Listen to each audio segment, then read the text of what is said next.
శాస్త్ర, ఎందుకు లాలపడుతున్నావు?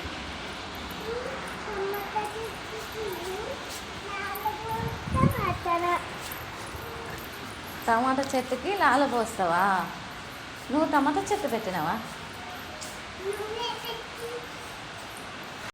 అవి మెల్లగా లాల కింద పోతున్నాయి. మరి మంచిగా పట్టుకో, మంచిగా పట్టుకో.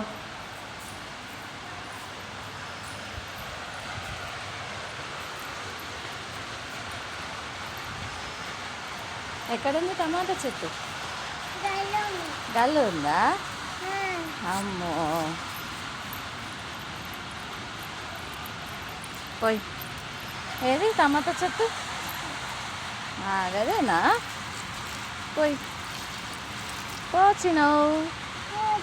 ఓకే, చాలు. ఎలా? అవి అన్నీ ఒకటే, అన్నీ ఒకటే, చాలురా శాస్త్ర.